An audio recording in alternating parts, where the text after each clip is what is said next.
Chapter 11 of the Hunger Games. This is Maggie. She's my little diabetic dog. Alright, 60 seconds.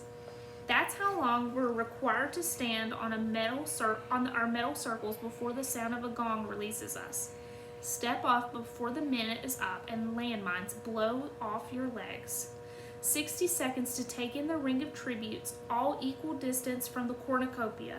A giant golden horn shaped like a cone with a curved tail. The mouth of a witch is at least 20 feet high, spilling over with the things that will give us life here in the arena. Food, containers of water, weapons, medicine, garments, fire starters. Strewn around the cornucopia are other supplies, their value decreasing the further they are from the horn. For instance, only a few steps from my feet lies a 3-foot square of plastic. Certainly it could be of some use in a downpour, but there in the mouth I can see a tent pack that would protect from almost any sort of weather. If I had the guts to go in and fight for it against the other 23 tributes, which I have been instructed not to do. We're on a flat, open stretch of ground, a plain of hard-packed dirt. Behind the tributes across from me, I can see nothing, indicating either a steep downward slope or even a cliff. To my right lies a lake. To my left and back, sparse piney woods. This is where Hamish will want me to go immediately. I hear his instructions in my head. Just clear out. Put as much distance as you can between yourselves and the others and find a source of water. But it is tempting. Oh, so tempting when I see the bounty waiting for it there before me. I know that if I don't get it, someone else will. That the career tributes who survived the bloodbath will divide up most of the life-sustaining spoils. Something catches my eye. There, resting on a mound of blanket rolls, is a silver sheath and arrows and a bow already strung, just waiting to be engaged. That's mine, I think. It's meant for me. I'm fast. I can sprint faster than any of the girls in our school, although a couple can beat me at distance races.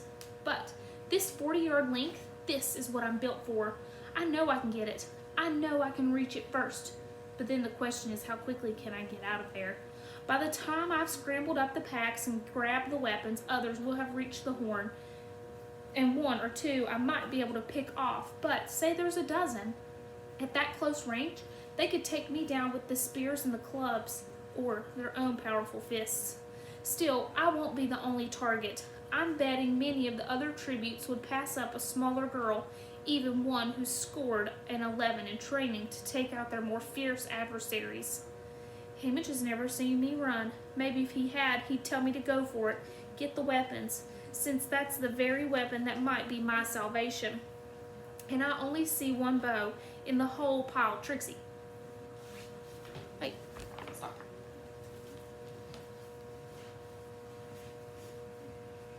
And I only see the one bow in the whole pile. I know the minute must be almost up, and will have to decide what my strategy will be. And I find myself positioning my feet to run, not away into the surrounding forest, but toward the pile, toward the bow, when suddenly I notice Peter. He's about 5 tributes to my right, quite a fair distance. Still, I can tell he's looking at me, and I think he might be shaking his head. But the sun's in my eyes, and while I'm puzzling over it, the gong rings out. And I've missed it. I've missed my chance, because those extra couple of seconds I've lost by not being ready are enough to change my mind about going in. My feet shuffle for a moment, confused at the direction my brain wants to take, and then I lunge forward, scoop up the sheet of plastic and a loaf of bread. The pickings are so small, and I'm so angry with PETA for distracting me that I sprint in 20 yards to retrieve a bright orange backpack that could hold anything, because I can't stand leaving with virtually nothing.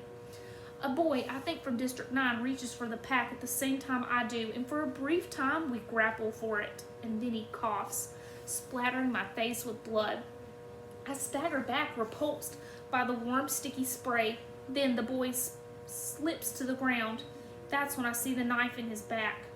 Already other tributes have reached the cornucopia and are spreading out to attack. Yes, the girl from District 2, 10 yards away, running toward me, one hand clutching a half-dozen knives.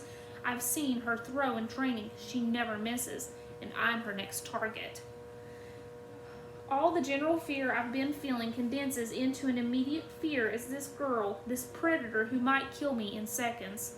Adrenaline shoots through me and I sling the pack over one shoulder and run full speed for the woods. I can hear the blade whistling toward me and reflexively hike the pack up to protect my head. The blade lodges in the pack. Both straps are on my shoulders now. I make for the trees. Somehow I know the girl will not pursue me, that she'll be drawn back into the cornucopia before all the good stuff is gone. A grin crosses my face. Thanks for the knife, I think. At the edge of the woods, I turn for one instant to survey the field. About a dozen or so tributes are hacking away at one another at the horn. Several lie dead already on the ground. Those who have taken flight are disappearing into the trees or into the void opposite of me. I continue running until the woods have hidden me from the other tributes, then slow into a steady jog that I think I can maintain for a while. For the next few hours I alternate between jogging and walking, putting as much distance as I can between myself and my competitors. I lost my bread during the struggle with the boy from District 9, but managed to stuff my plastic in my sleeve, so as I walk, I fold it neatly and tuck it into a pocket. I also free the knife. It's a fine one with a long sharp blade serrated near the handle, which will make it handy for sawing through things, and slide it into my belt. I don't dare stop to examine the contents of the pack yet. I just keep moving, pausing only to check for pursuers. I can go a long time. I know that from my days in the woods, but I will need water. That was Hamage's second instruction, and since I sort of botched the first, I keep a sharp eye out for any sign of it, with no luck. The woods begin to evolve, and the pines are intermixed with a variety of trees. Some I recognize, some completely foreign to me. At one point, I hear a noise and pull my knife, thinking I may have to defend myself, but I've only startled a rabbit. "Oh, good to see you," I whisper. If there's one rabbit, there could be hundreds just waiting to be snared. The ground slopes down. I don't particularly like this. Valleys make me feel trapped. I want to be high, like the hills around District 12, where I can see my enemies approaching, but I have no choice but to keep going. Funny though, I don't feel too bad. The days of gorging myself have paid off. I've got staying power even though I'm short on sleep. Being in the woods is rejuvenating. I'm glad for the solitude, even though it's an illusion, because I'm probably on screen right now. Not consistently, but off and on. There are so many deaths to show the first day that a tribute trekking through the woods isn't much to look at.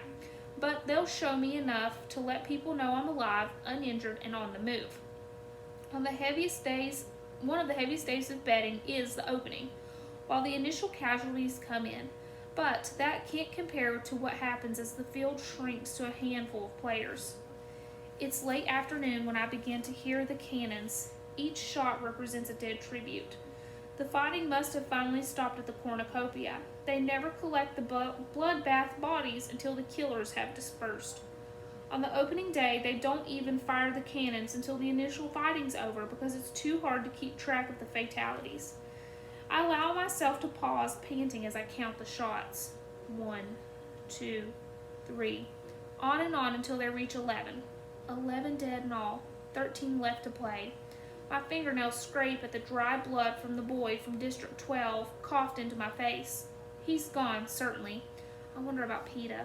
Has he lasted through the day? I know in a few hours when they project the dead's images into the sky for the rest of us to see. All of a sudden, I'm overwhelmed by the thought that PETA may be already lost, bled white, collected, and in the processes of being transported back to the capital to be cleaned up, redressed, and shipped in a simple wooden box back to District 12. No longer here, heading home. I try hard to remember if I saw him once the action started, but the last image I can conjure up is PETA shaking his head as the gong rang out. Maybe it's better if he's gone already. He has no confidence he could win, and I will not end up with the unpleasant task of killing him. Maybe it's better if he's out of this for good. I slump down next to my pack, exhausted. I need to go through it anyway before night falls, see what I have to work with. As I unhook the straps, I can feel it's sturdily made, although a rather unfortunate color. This orange will particularly glow in the dark. I make a mental note to camouflage it first thing tomorrow. I flip open the flap. What I want most right at this moment is water. Hamige's directive to immediately find water was not arbitrary. I won't last long without it. For a few days, I'll be able to function with unpleasant symptoms of dehydration, but after that, I'll deteriorate into helplessness and be dead in a week tops. I carefully lay out the provisions: one thin black sleeping bag that reflects body heat, a pack of crackers, a pack of dried beef strips, a bottle of iodine, a box of wood matches, a small coil of wire, a pair of sunglasses, and a half-gallon plastic bottle with a cap for carrying water that's bone dry. No water. How hard would it have been for them to fill up the bottle? I become aware of the dryness in my throat and my mouth, the cracks in my lips. I've been moving all day long. It's been hot and I've sweat a lot. I do this at home, but there are always streams to drink from or snow to melt if it should come to it. As I refill my pack, I have an awful thought. The lake. The one I saw while I was waiting for the gong to sound. What if that's the only water source in the arena? That way they'll guarantee drawing us into a fight. The lake is a full day's journey from where I sit now. A much harder journey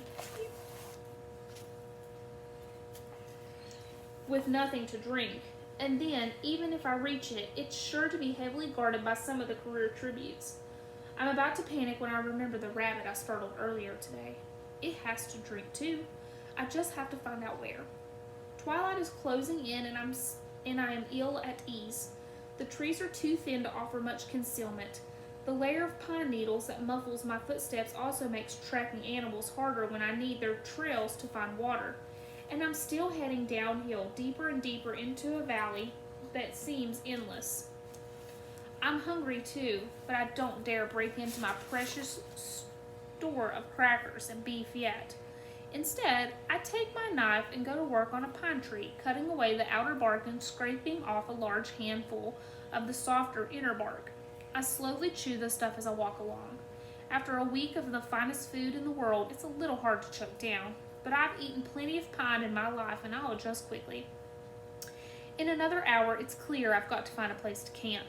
Night creatures are coming out. I can hear the occasional hoot or howl, my first clue that I'll be competing with natural predators for the rabbits.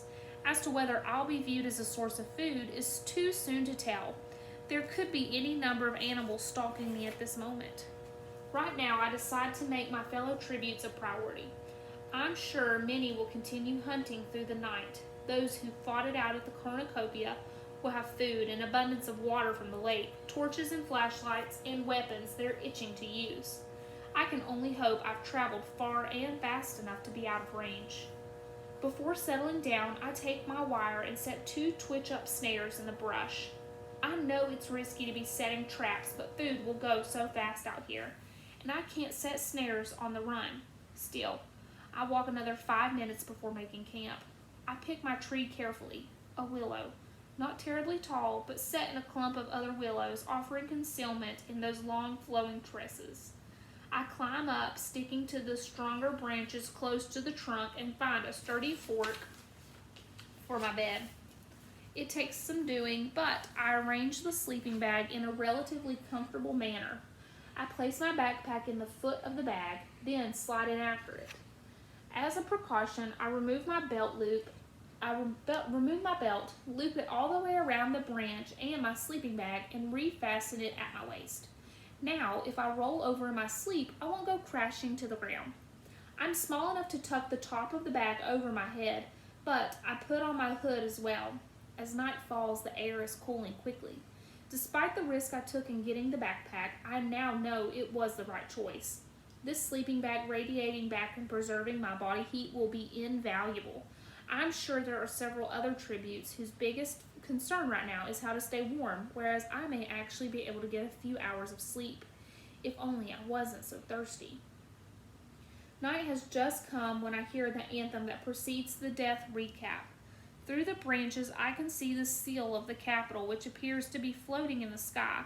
I'm actually viewing another screen, an enormous one that's transported by one of their disappearing hovercraft. The anthem fades out and the sky goes dark for a moment. At home, we would be watching full coverage of each and every killing, but that's thought to give an unfair advantage to the living tributes. For instance, if I got my hands on the bow and shot someone, my secret would be revealed to all. No, here in the arena, all we see are the same photographs they showed when they televised our training scores. Simple headshots. But now, instead of scores, they post only district numbers. I take a deep breath as the faces of the 11 dead tributes begin to tick them off one by one on my fingers. The first to appear is the girl from District 3. That means that the career tributes from 1 and 2 have all survived. No surprise there.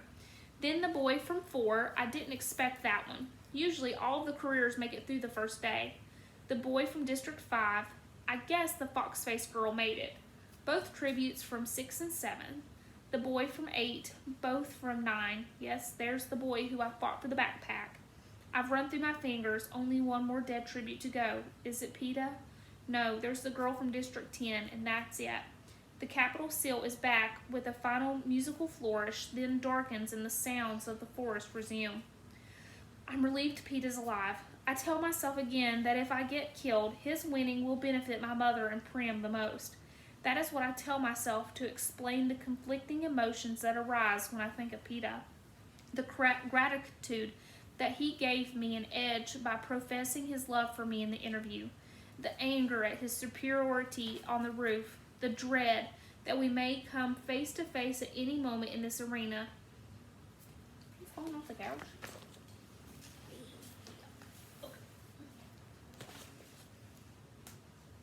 11 dead, but none from District 12. I try to work out who is left.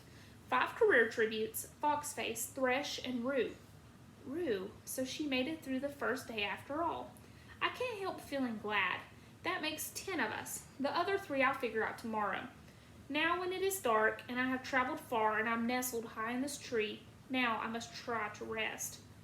I haven't really slept in 2 days, and then there's been the long day's journey into the arena. Slowly I allow my muscles to relax and my eyes to close. The last thing I think is it's lucky I don't snore. Snap! The sound of a breaking branch wakes me. How long have I been asleep? 4 hours? 5? The tip of my nose is icy cold. Snap, snap. What's going on? This is not the sound of a branch under someone's foot, but the sharp crack of one coming from a tree. Snap, snap. I judge it to be several hundred yards to my right. Slowly, noiselessly, I turn myself in that direction. For a few minutes, there's nothing but blackness and some scuffling. Then I see a spark and a small fire begins to bloom. A pair of hands warms over flames, but I can't make out more than that. I have to bite my lip not to scream every foul name I know at the fire starter. What were they thinking? A fire lit just at nightfall would have been one thing. Those who battled at the cornucopia with their superior strength and surplus of supplies, they couldn't possibly have been near enough to spot the flames then. But now, when they've probably been combing the woods for hours looking for victims, you might as well be waving a flag and shouting, "Well, come and get me." And here I am, a stone's throw from the biggest idiot in the games, strapped in a tree, not daring to flee since my general location has just been broadcast to any killer who cares. I mean, I know it's cold out here and not everybody has a sleeping bag, but then you grit your teeth and stick it out until dawn. I lie smoldering in my bag for the next couple of hours, really thinking that if I can get out of this tree, I won't have the least problem taking out my new neighbor. My instinct has been to flee, not fight, but obviously this person's a hazard. Stupid people are dangerous. And this one probably doesn't have much in the way of weapons, while I've got this excellent knife. The sky is still dark, but I can feel the first signs of dawn approaching. I'm beginning to think we, meaning the person whose death I'm now devising, and we might actually have gone unnoticed. Then I hear it. Several pairs of feet breaking into a run.